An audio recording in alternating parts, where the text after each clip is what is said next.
All right. So, good afternoon, everyone. For the month of July, we bring you the topic of unconscious bias. I begin today by acknowledging the Wurundjeri people, traditional custodians of the land on which we present today, and pay my respects to their elders, past and present. I extend that respect to Aboriginal and Torres Strait Islander people here today.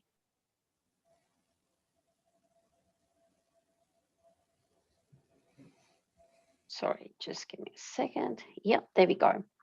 So before we dive into this, let me quickly introduce ourselves, especially if this is your first time to attend our event. She Leads Tech is one of the three pillars of ISACA's global nonprofit foundation, One in Tech. One in Tech was first established by ISACA to run initiatives and programs with three core objectives around building equality and diversity in the digital world. These core objectives are: technology has no gender, no color, or no age. Technology makes no assumptions, holds no biases, and has no boundaries. Technology guided by responsible and ethical technical community has the power to change the world and uplift people everywhere from every background. One in Tech has three core programs, which are We Lead Tech, Young Leaders in Tech, and She Leads Tech.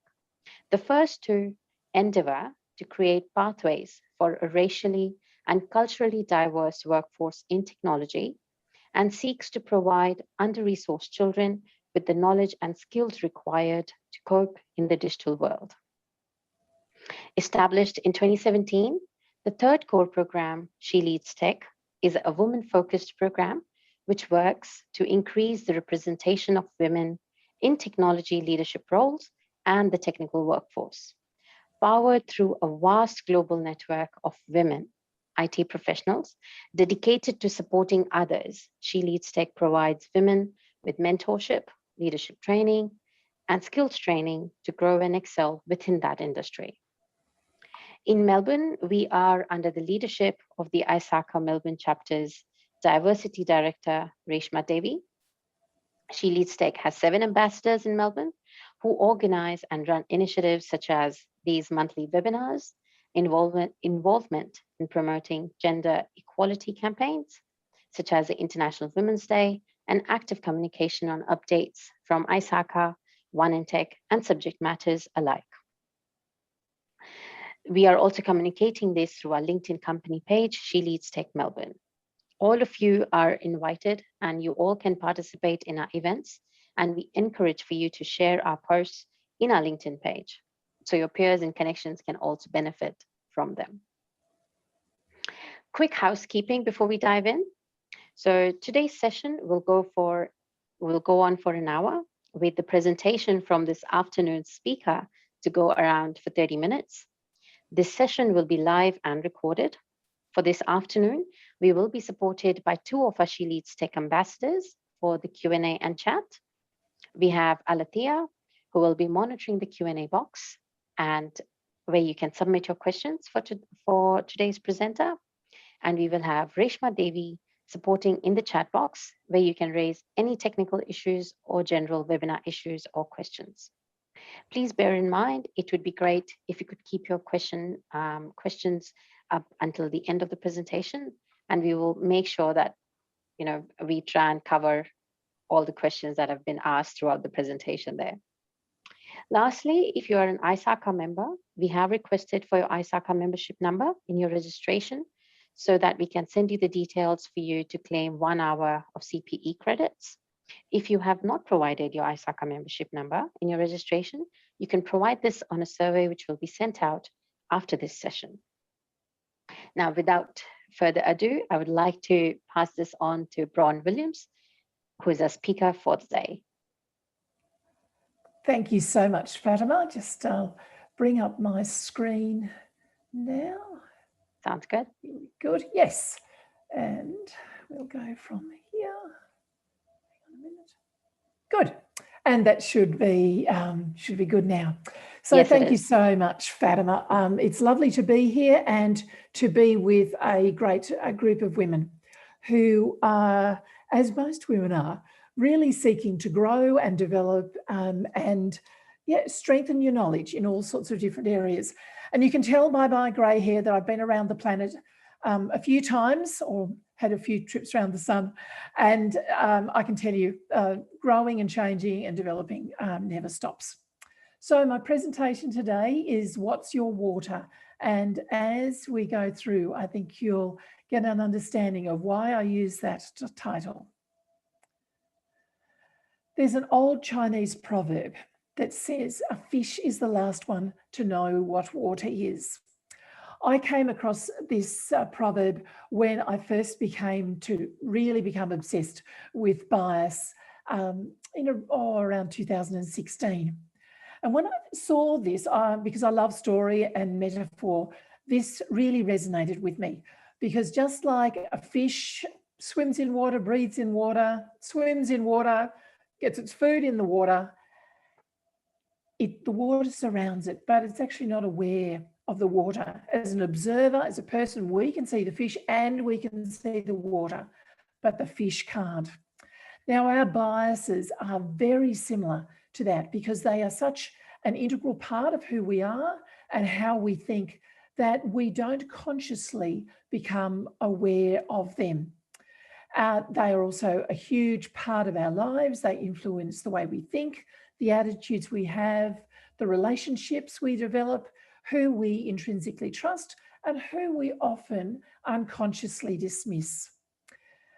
Even when we've started to become aware of our biases and we're determined to perhaps not go down a particular way of thinking, there will always be a tendency to revert to type, to fall back into our default ways of thinking. And this is very normal. So as you grow in understanding about bias and you find yourself falling back into old patterns, just be kind to yourself. Determine again that you're going to stick with perhaps a new way of thinking about things and then take that next step. So what is bias and how does it form? Bias is the tendency to privilege a particular group of people or a set of ideas to the exclusion and often the detriment of others. Bias forms unconsciously in childhood and in our formative years, and it comes from input from places like our families, our cultures, the faith or worldview that we share, the media, lots of other external sources. Bias shapes how we see ourselves. It shapes our identity, how we see other people and the world, and it informs the decisions that we make and the relationships we have. It really shapes how we treat others, who we innately show respect for, and who we unconsciously dismiss. So why is it important to look at bias? I like to use the analogy of an iceberg. We all know about icebergs, how the 90%, the dangerous part of an iceberg, it sits underneath the water and we can only see the top 10%, but it's this bottom 90% is the danger where ships get shipwrecked because they don't see it. So what do we see? Well, we see things like racist behaviour, attitudes and comments. And it's often those casual comments in the workplace that can be the most hurtful. We also see things like bullying and harassment. And I know lots of programs are run to try and address these. We see gender inequity. We also see ageism, and that affects both younger people in the workplace as well as older people like myself. We see bias in the obstacles to career path. We also see bias in ability discrimination and in workplace abuse. So these are all the things that we see above the surface. And we run programs. We have D&I champions. We do bullying and harassment training. We run racial awareness and cultural awareness programs. We have CALD networks. And all of these are important. And it's essential that we run specific programs to address these. But unless we are actually addressing and building awareness of the bias that is foundational to all of these things, then our programs are not anywhere near as effective, and we will find ourselves perhaps moving in circles because we're not actually getting to the nub of the problem. But why listen to me? Why listen to this older white woman talk about unconscious bias? Well, let me share you some of my story from 2000. I'd caught the red eye from Brisbane. Our plane had bumped down into the Solomon Islands to refuel, and I was stepping out into the hot tropical sun of Nauru, a tiny island in the Pacific, 35 kilometres south of the equator. The air was a pungent mix of the smells of jet fuel, overladen with the softer overtones of the sea air. No wonder I could see that the airstrip was actually extended out into the Pacific Ocean at both ends. After that, catching that midnight flight from Brisbane, I was walking out into the first of 28 days on Nauru with the current group of volunteers and workers from the Salvation Army who were going to be providing welfare services to the asylum seekers in the newly reopened offshore processing centre on Nauru that was run by the federal government in conjunction with the Nauruan government. At the end of a full day's orientation, and after having been up for just over 24 hours, we'd had hours of orientation. And our last appointment for that day was to go down into the camp and see where we'd be working for the next 4 weeks. Our group was ushered through the gate and the chain link fence by a security guard. And then we followed our volunteer leader in between the rows of green army tents, across the white gravel that sharply reflected the tropical sun and gave us sunburnt legs for the first few days. Lots of dark-skinned men were sitting on stretcher beds, on plastic chairs. Some of them were smoking or playing games at tables, but lots of them just stared at us as we passed. As I walked through the camp, I started to get an odd feeling in my stomach. I was in my early 50s. I'd faced lots of things in my life. So this physical reaction to this new situation was strange to me. It took me a few days to realise that this churning in my stomach, the tensing in my shoulders, was my body telling me that I was afraid. I realised that I wasn't afraid because these men could physically hurt me. They were, after all, asylum seekers who'd suffered great trauma. A little bit more reflection helped me see that I was afraid of these men purely because they were different to me. I had white skin. They were varying shades of brown and black. I'd grown up in the Christian faith tradition, and I knew most of these men came from Muslim countries. I only spoke English, and I could hear so many languages around me that I just didn't understand. I came to the unfortunate conclusion that the woman who would have said she didn't have a racist bone in her body actually had a significant, silent, latent racism, purely from growing up in a conservative, white, monocultural Bible Belt area of Sydney. I'd never mixed with people who were different to myself. And here I was now confronted with people who were very different. And somewhere along the line, I had learned that difference was a threat. Some months later, after returning to Nauru for a second visit, I asked the Salvation Army for a permanent appointment to Nauru, and I returned in June 2013 as the religious liaison officer. It was my role now to look after the religious needs of the asylum seekers, because it was recognised that looking after a person's religious needs went a long way to helping their mental health. So here was I, a Christian minister of religion. I was an ordained minister at this time, responsible now for the needs of Hindus, Buddhists, Catholics, Pentecostal Christians, Protestant Christians, Muslims, Zoroastrians. I needed to be able to source Avesta material, Qurans, Bibles in Tamil. I needed to be able to ensure that the Buddhists were able to have a little shrine built. So many things that I started to learn. But I also started to learn something else about myself.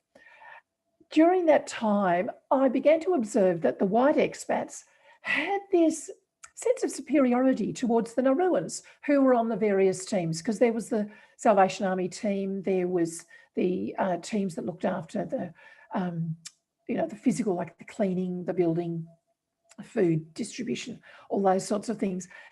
And most of the expats, in a way, looked down on the Nauruans. We didn't respect their viewpoints, or we dismissed them. And I noticed this in myself. So I sat down with Fatima, who headed up the Nauruan team for the Salvation Army, and I told her what I was observing in the white expats, including myself. And what she said completely floored me. She said, "Oh, we know that about you guys, but we just accept it." Well, goodness, it was almost like a body blow, because what I had observed, I now knew was real. And it took me a few months, but I started to come across the term white privilege. I'd never understood that before, or hadn't heard of it before. And I started to see that I also had this sense of superiority from, I came from a first world country, I had a university education, and here I was thinking that I knew better because of those things. But I realised that that was actually part of my privilege as a white person. And so that was the second thing I learned about myself, two rather uncomfortable truths. But as I started to own my racism and my white privilege, I was able to intentionally learn from the very many and varied cultures that were on our Salvation Army team. People from Ghana and Uganda, from Sri Lanka, from Afghanistan, Hazaras, Pakistanis, people from Iran and Iraq. I started to appreciate the many languages that I could hear around me in the staff room, languages I didn't understand, but the beauty of which I really appreciated. I started to learn from the people who had a religious base that was different from my own. And what I discovered was that I could see difference as an asset rather than a threat. So what impact does bias actually have? That iceberg showed us some of the very large impacts, the things that we can define in the workplace and in other areas. But what are some specific impacts that we might feel? Because it's one thing to acknowledge that we have biases. It's far more confronting to investigate what that impact may be on the companies and organisations that we lead. Well, the first thing that it does is bias actually impacts all areas of life and business.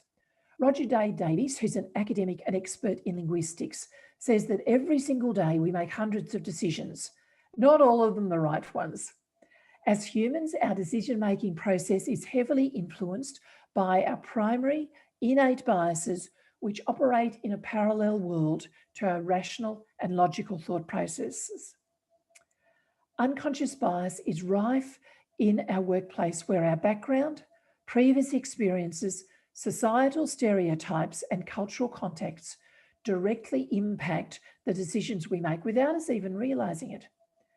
Davis goes on to say that recent research shows that unconscious bias is at play in every aspect of the modern workplace, in recruitment and retention, in performance management and promotion, in client relations, and the allocation of work assignments.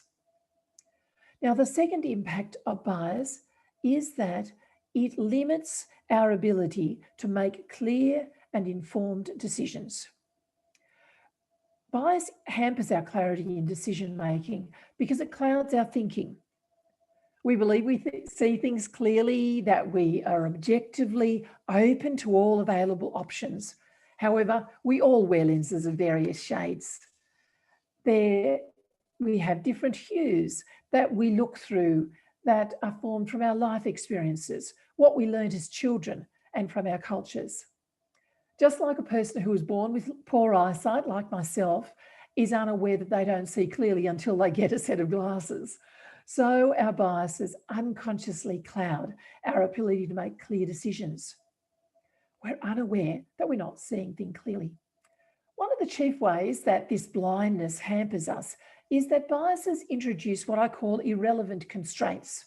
These might be things like a person's nationality, their language, their faith background, or their gender. Now, these factors don't necessarily impact someone's ability to do a job well, but our unconscious bias based on externals, rather than looking at all that a person has to offer, means that our decision-making abilities are reduced. Janet Yellen, who was the former chair of the US Federal Reserve, has argued that it was a lack of diversity in economics that helped fuel the GFC. She says the same people were asking the same questions and were trained by the same people from the same institutions. Because the field lacked different ways of viewing the economy, the warning signs were missed. And third, our beliefs can become self-fulfilling prophecies. Now, delegating responsibility in the workplace and various teams to task members is a really vital aspect of leadership. Leadership involves trust. Whom they delegate a task or responsibility will be able to fulfill that role. However, a leader who doesn't feel that they can trust people in their team finds themselves with a greater workload as they do the job themselves or micromanage others. Now, there might be good reasons why a leader chooses not to delegate to certain team members. However, bias can be so entrenched in an organisation that it's rarely questioned. This bias ensures that particular groups are rarely selected for senior roles of greater responsibility. Unconsciously, the message is being sent that this group is unable to be trusted, and both the team and the leader are impacted. Amanda Pillay, Dylan Glover, and William Parient, in research published in the Quarterly Journal of Economics for the Harvard Business Review, found that when managers hold negative beliefs, even unconscious ones, about minority workers, those minority employees perform much worse than they do with unbiased bosses. In other words, managers' biases can become self-fulfilling prophecies. We actually get what we look for. But there is an upside, because there must be an upside. So what are the benefits of working with bias? The first is that there are increased financial returns.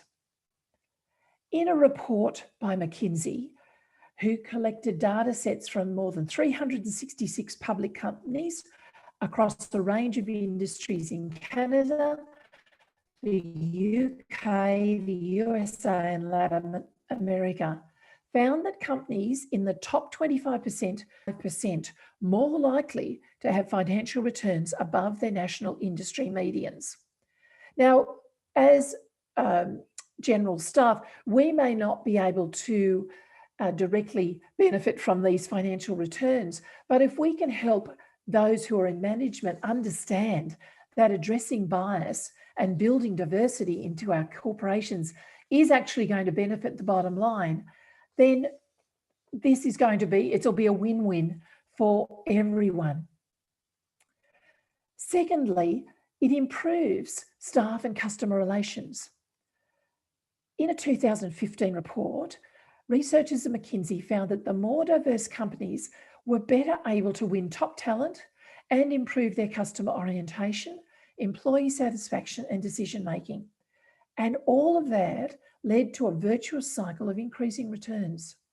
This in turn suggests that other kinds of diversity, things like age, sexual orientation, and experience, such as people who have a global mindset and cultural fluency, are also likely to bring some level of competitive advantage for companies that can attract and retain such diverse talent. And thirdly, working with our biases help improve our decision making. Thomas C. Redman, writing for HBR, encourages leaders to ask themselves when they're making decisions, do I really have a broad enough perspective to make and defend this decision? Because there's always plenty of data to support a decision that we make, and we can all fall prey to confirmation bias, where we only look at the data that supports the decision that we want to make. And none of us likes to feel that we're biased or that we're going to make a rigged decision, because the idea of bias usually carries a negative connotation. But the best decision makers freely admit their preconceptions. They ask themselves, what values or beliefs are actually colouring my thinking? Because then, once we've asked that question, we can then look at data that goes against our inclination. You know, what would happen if we decided to move forward in the opposite direction and then gather data to support that? Now we've got twice as much data on which to make an informed decision.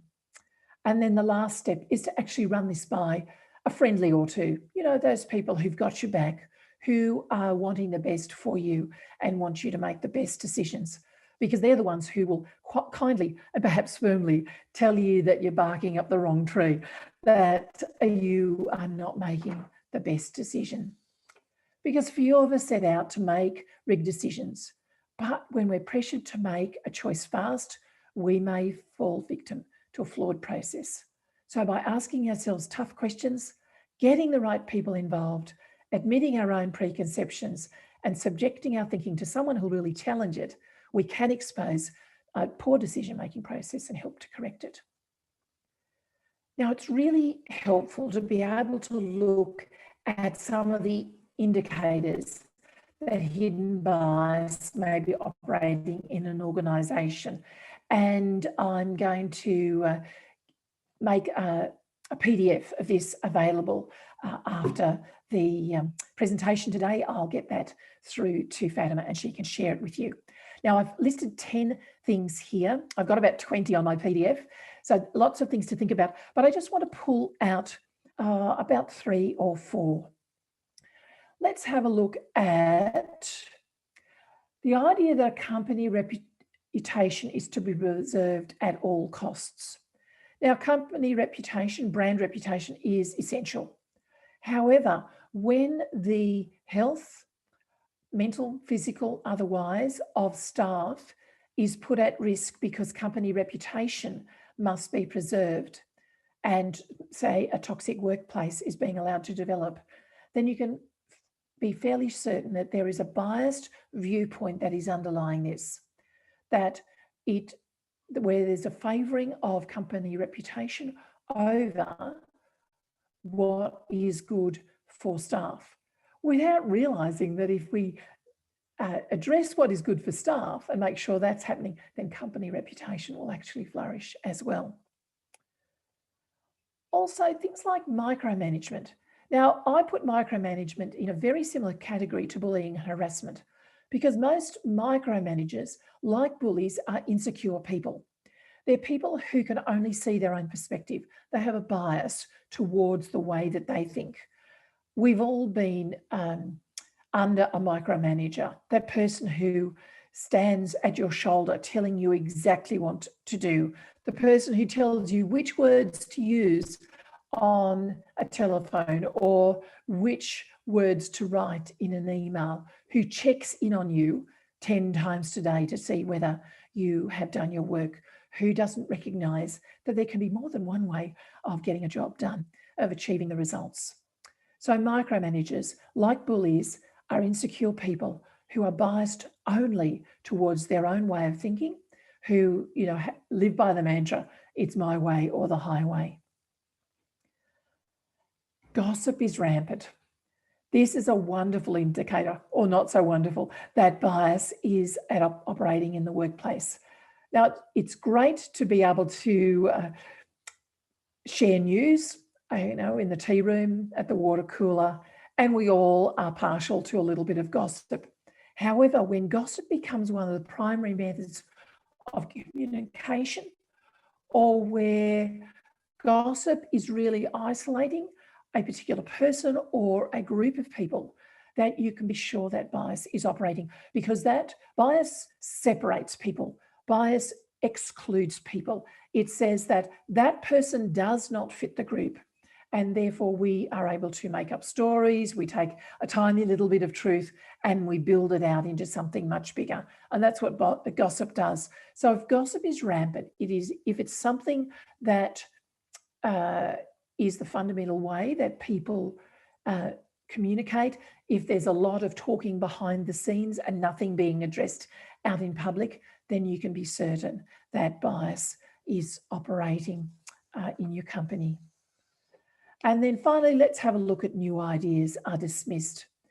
When a company or organisation has a very set way of doing things, where tradition is honoured above all else, where, we've always done it this way, new ideas are often dismissed. When I joined the Salvation Army, I didn't come from a Salvation Army background. I had lots of people say to me, oh, the Salvation Army needs new blood. However, it wasn't long before I discovered that the Salvation Army was a very traditional organisation, and as much as people recognised they needed new ideas, they found it very difficult to incorporate those new ideas into their thinking. And it may well be that you have experienced that yourself, that perhaps with coming from a culture that is different to the prevailing culture here in Australia, the white Australian culture here, you have found it difficult for your ideas to be accepted, and that they are more readily dismissed. You can be certain then that there is bias operating, where a way of doing things, a long-held tradition of doing things a certain way, is privileged over and above new ideas that could really breathe new life into an organisation. So what can we do?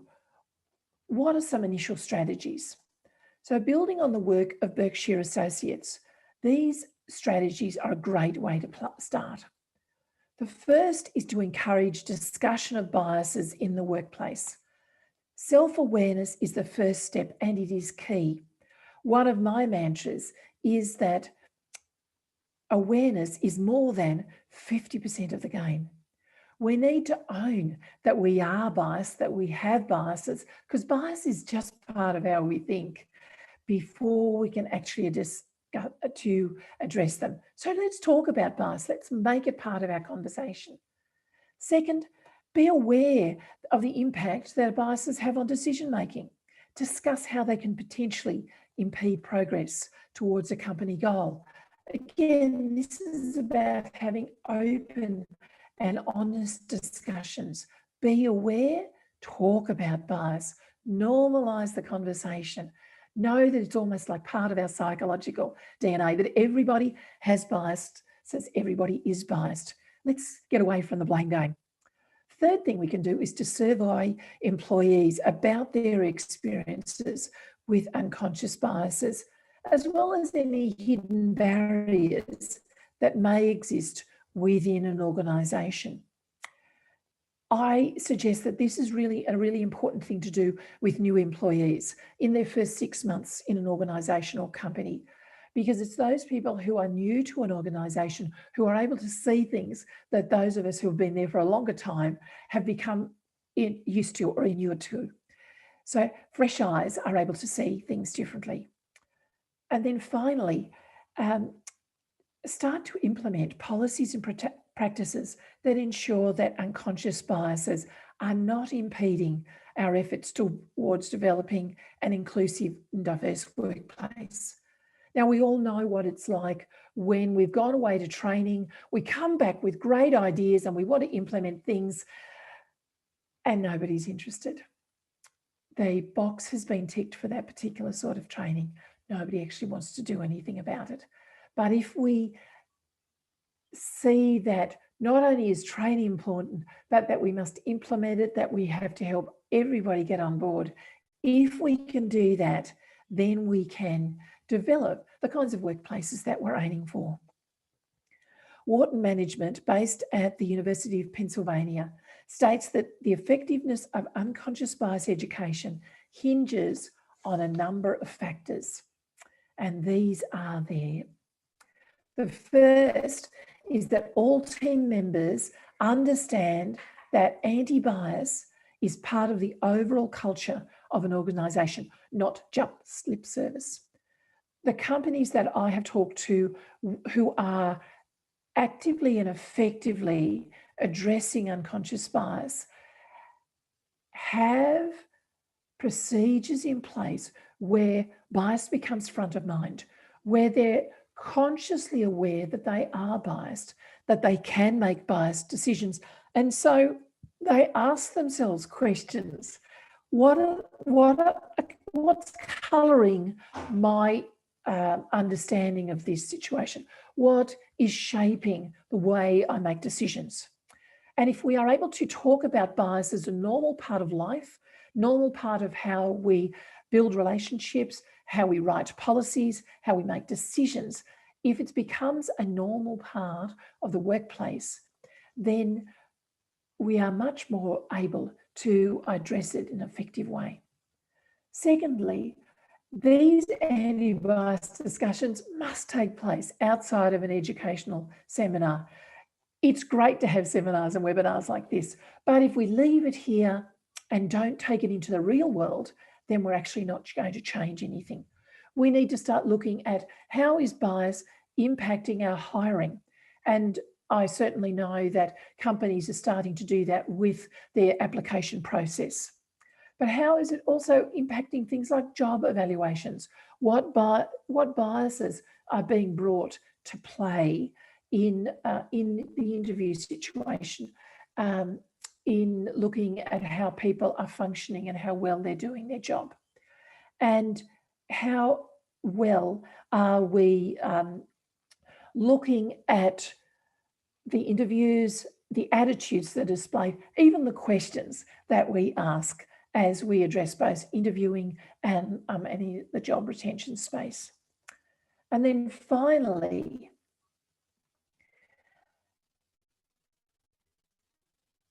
checking out whether the organisation's culture is conducive to having honest discussions without fear of recrimination.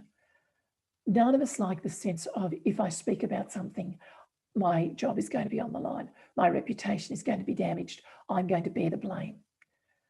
We want workplaces to be fairer, inclusive, more diverse, and we need to be able to have open and honest communication around that. So one of the key factors that impact this is to build awareness of bias, have a look at how it's impacting our culture, and then open up space for people to be able to have open and honest discussions. So as we come to an end, I'm going to come back to the question that I asked in the first place. What's your water? Like that fish that swims and breathes and lives in the water, but is unaware. What are you perhaps unaware of? What are you swimming in that is impacting the decisions that you're making, the friendships that you're forming, the relationships that you're building, the way you're dealing with other people on your team? So what's your water? And so as we bring this to a close, and we're going to have Q&A now, let's keep that question in mind. What's your water? Thank you, Fatima. Back over to you. Thank you, Bron. That was a very thought-provoking and mind-vigoring presentation. Thank you so much for sharing your thoughts with us. I'd like to pass the baton on to Alethea, who'll be asking Q&A. Yeah, I'm Um, here. awesome. Yeah. So, Bron, we have our first question. If there is one question I could ask myself each day to challenge my own bias, what would you suggest? Okay. My mantra, well, I've got lots of mantras, haven't I? Is to ask the next question. So I'm glad you've mentioned that. But I think the why question is a good one. Why do I think like this? Why? Why do I see things this way? Particularly if someone's response to you is triggering something when you're feeling angry, you're feeling frustrated, feeling hurt. That's a good place to go, because it may be that particularly if you are angered or frustrated by someone's response or their question or their stance, that's a good indicator that you have a particular way of thinking that is being challenged, because that's what triggers do. They show us where we're being challenged. So ask yourself why. Why do I feel like this? Why does that annoy me? Yeah, ask why. Awesome. And our second question is, does bias affect way of being, and how does it impact areas in our life? Okay, great question. Yes, okay, you can look at things like confirmation bias, affirmation bias, the halo effect, all of those sorts of things. But one of the things I like to do with looking at bias is to actually look at areas of our lives where bias can work. So I look at things like our attitude to money. What are the stories, the narratives around what money does? Is it good, bad? What does it do? Because it's these stories that will have come out of our childhood. They will be shaping, they will have biases in them about how we view money. Or how do we look at ourselves, our identity? What about our national identity? For myself as a white Australian, what are the biases? What are the stories that I've grown up with that shape who I am? Are these stories helpful? Where did these stories and biases come from? So it's often about looking at not just the types of bias, as I said, things like the halo effect or the horn effect, but looking at specific areas of our life and looking at the narratives that we unconsciously hold, because those narratives are our biases. They're the things that, the stories that we tell ourselves and that we use to make decisions from. Thank you, Bron. And just now earlier on your slide, financial disparity for same role was mentioned. Yes. And the question came in, how do you tackle that and where do we start? Oh, goodness me, I love it. Let me tell you a story. I love stories. A few years ago, a women's organisation I was involved with ran a Equal Pay Day event in September, and Allen's, the big law company here in Melbourne, hosted it, and we had a variety of speakers. Now, the lawyers, solicitors from Allen's, women who came, they started to go and think, oh, I wonder how this financial disparity, because Equal Pay Day is all about financial disparity, how many days after the end of the financial year does a woman have to work to get the same pay as a man would in the financial year? So they started to question that amongst themselves. I wonder if there's any disparity in our workplace, because I think the average is somewhere between 13 and 17% between the disparity between men and women across the board. They went and started asking questions at their law firm. They found that the disparity was 20%. Now, you would think that in the legal profession, who knows what's right and wrong, supposedly, that disparity wouldn't happen. So once they found that out, then they started to question and ask for parity and got it. But it was, I think it's about building awareness. We don't like to talk about our pay in public. We're not encouraged in the workplace to talk about what we're earning. So I think that's probably the first place to start is to ask your male counterparts, what's your salary on what, if you're working by the hour, what's your hourly rate of pay? And see if you can start having those open conversations, because it's only when we know where the disparity lies that we can actually even start to address it. Fantastic. And I think, Fatima, you have some questions as well. Yes, I do. So thanks, Alethea. So on that, Bron, that's very interesting. The last bit that you said about discussing the pay, I just want to add a comment that I noticed that while in the private world, we don't like to do that, a lot of APS jobs, they have the pay that's already in there. And, where people post or not. So I think whether people are still trying to come across, but there is a disparity in the government and the private sector where there is a difference in there. So moving on now. Yeah, my question is that with the continuous talks, right, around inclusion and diversity, what is the one actionable thing that, you suggest we can do as a team to address unconscious bias on a daily basis to improve I&D? Okay. Great question, because it's, as you know, it's a huge. Yeah. Okay, I'm going to come about this from a roundabout way. When my mother got married in the early 1950s, she had to leave her job in the Commonwealth Bank because at that point, women were not allowed, married women were not allowed to hold a position because it was deemed inappropriate, because married men were, the breadwinners, and a married woman was taking a job away. So that's 70 years ago.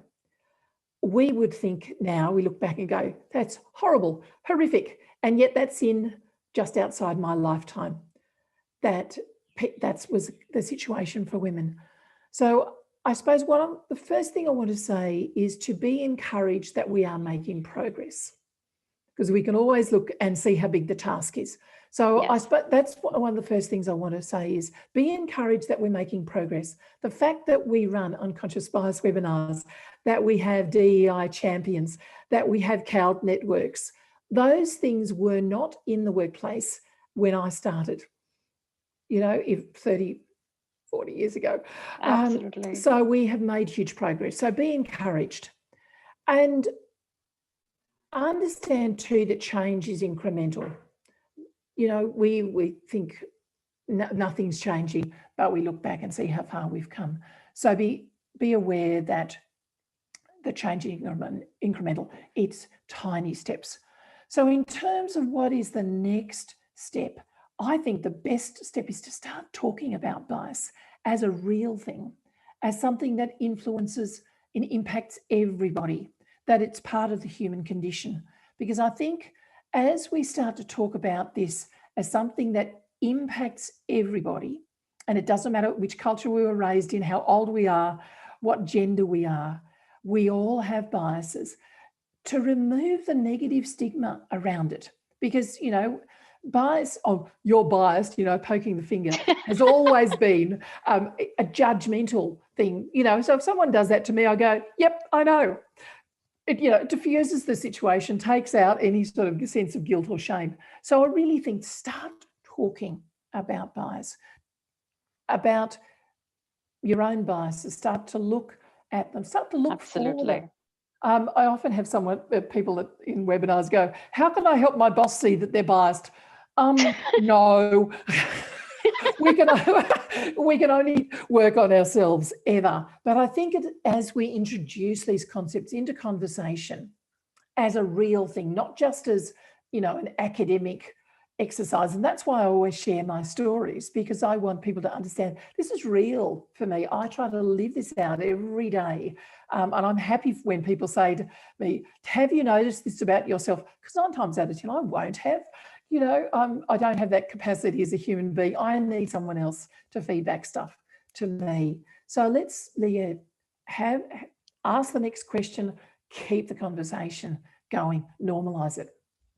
That's great. Thank you so much. That answers that things perfectly. I think for everyone on the call, I think it's just important on breaking that ice and talking about it, no matter how hard is it, and mix it with humor.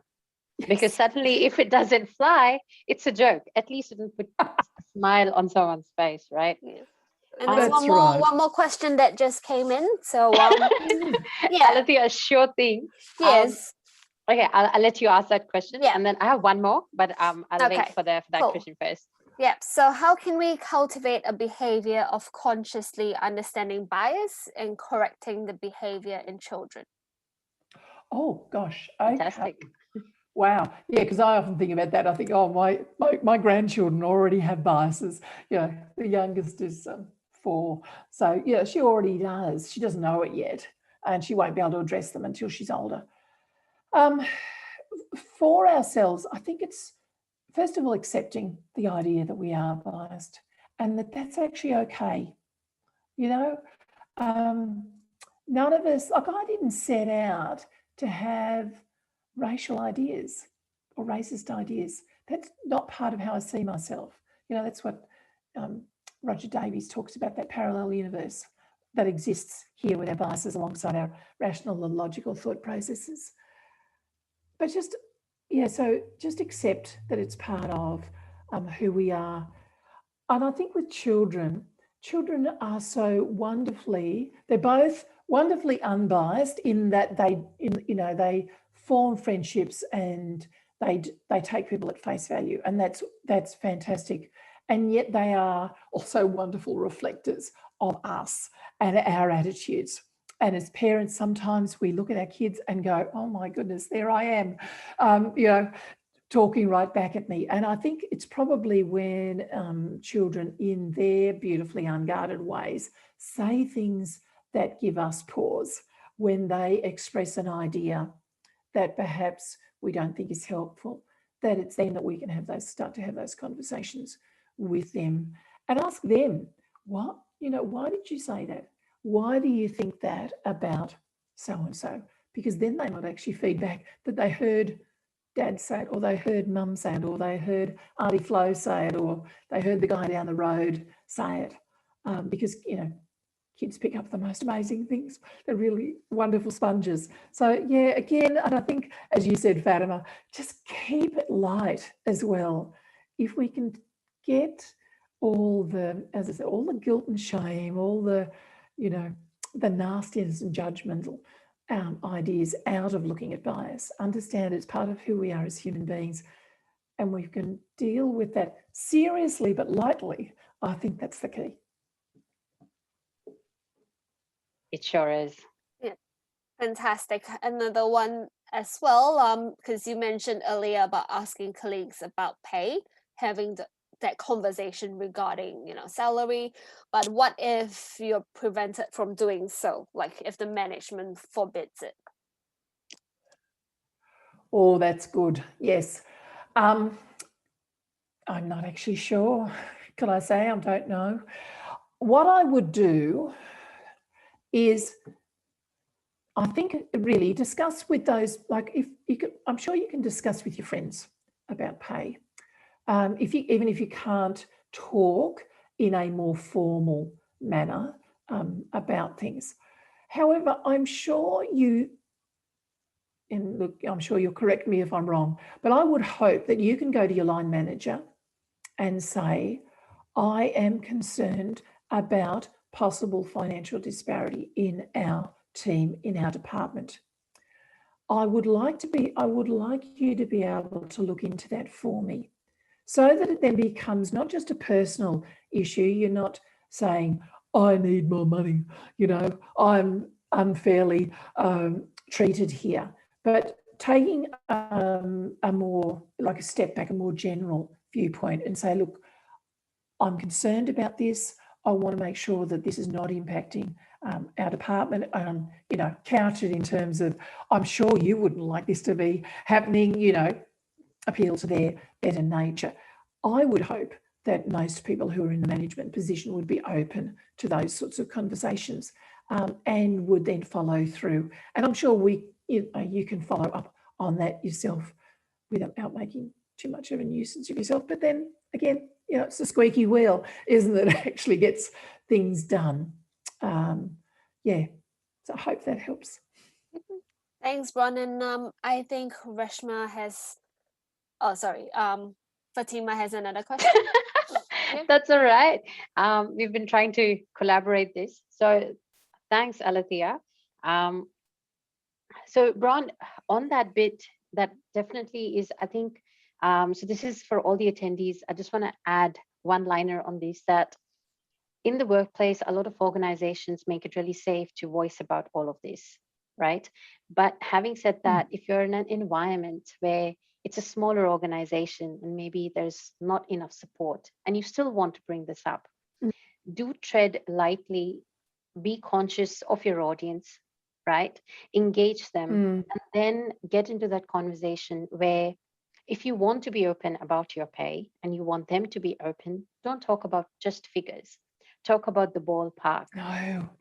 Talk about the incentives that you're getting.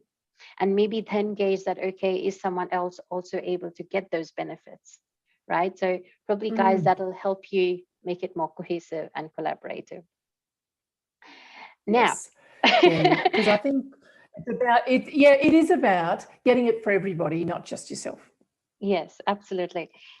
So on that, Bron, my question is, it's been sort of bugging me about a bit. It's more around, in your opinion, do you think emotional bias is connected to our unconscious bias? Can you just explain what you mean by emotional bias? So something that is, say, for instance, we've grown like that, our religion, our cultural backgrounds, we are sort of tamed in a way where, our emotions tend to lead. Some people are very, full of emotions. The community where I come from, 20, 30 years ago, men are not supposed to cry. If a man cries, they're seemed weak, perceived as weak, right? But then that tends to, I think the strongest men are the ones who can cry and, bounce back. So that's where my question is from. Yeah, no, that's great, because that's certainly something that has been part of white Australian culture, the British step off a lip. Yeah. Oh, that's right. And look, I would say, just even from some recent interactions on my own, that women are often branded as emotional because we, sometimes our tears get the better of us, whereas men will get all red-faced and huffy, and they get angry, whereas we get anger for us often expresses itself also in tears, and our voices do get shrill or more high-pitched than a man's will. I think when it comes to emotional bias, there's a bias towards what is an appropriate expression of emotion, where getting angry and red-faced is appropriate, getting teary with a higher pitched voice is inappropriate. One is being forceful, the other is being hysterical.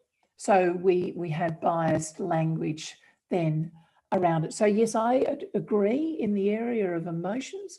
There are certainly biases, and what you explained, about how that, big boys don't cry. That's a narrative, and I have no idea where that comes from.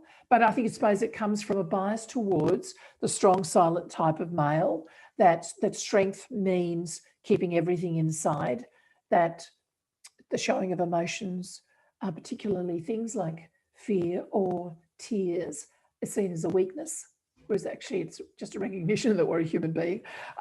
Yeah, so I quite agree. And again, it'll be about looking at, well, where did I get that idea from? That men should be or women should be. And as you say, it often comes back to our cultures, and we just need to question it. Questions are key. Yes, I totally agree. On that note, it's if we still have the time, Bron, we do have one question before we close off. We are on the dot though. So Thank you. Okay. So Reshma had a question. Everyone, this is the last question for the session. Reshma, I'm happy for you to continue. Sure. Thank you, Bron. That was a great presentation.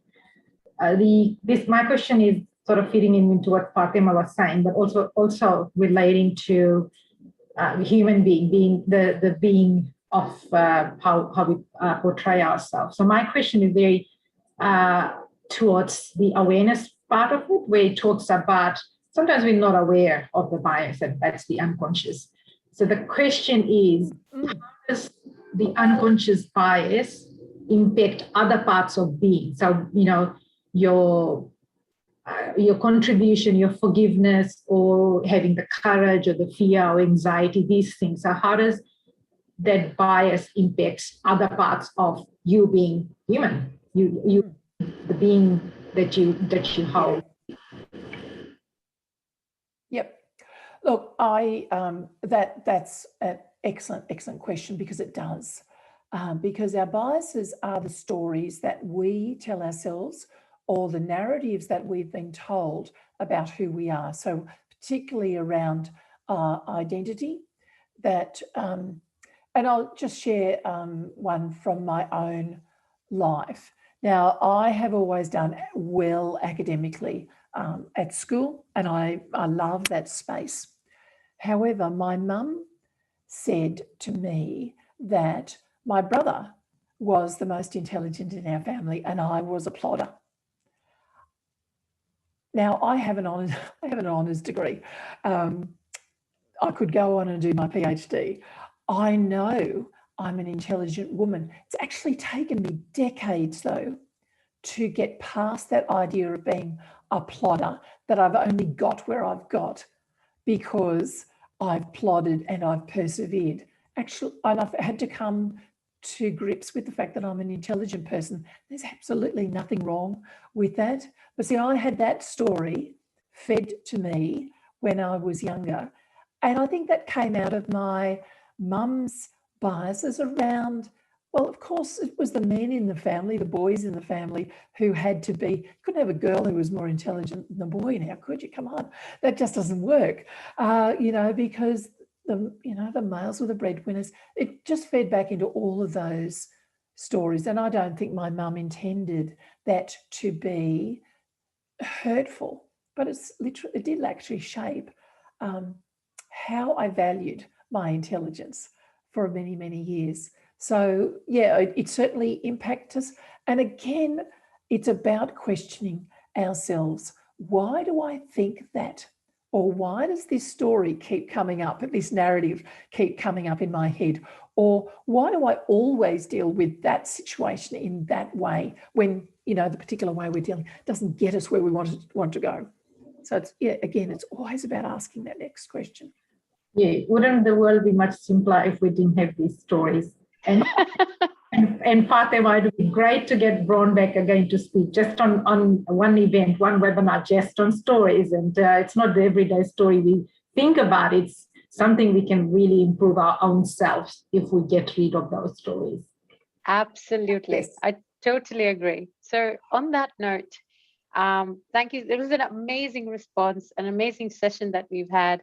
On that note, I'd like to tell everyone, all our participants here, that for our next event, which is on the 26th of August, we are bringing in Janalene Sanchez, who is a mindset strategist, leadership coach, and a founder of Janalene Sanchez and Associates. This is amazing because the next month, it's going to be about leading a conscious life in challenging and changing world, which is what Bron just answered. You know, the question around what do we do? And we will be providing more details in our LinkedIn page, She Leads Tech Melbourne, which will include the link to register, so stay tuned. You're most welcome to share our posts and our company page so that your peers and connections can, you know, benefit from this, attend the posts as well. And I hope you enjoyed this afternoon's event. Have a great week ahead. And thank you so much, Bron, for giving your time of the day and, you know, enlightening all of us on how unconscious bias, you know, gets into all of this. Thank you. I have thoroughly enjoyed being here. It's been fantastic. Great. Have a good day, everyone. Thanks.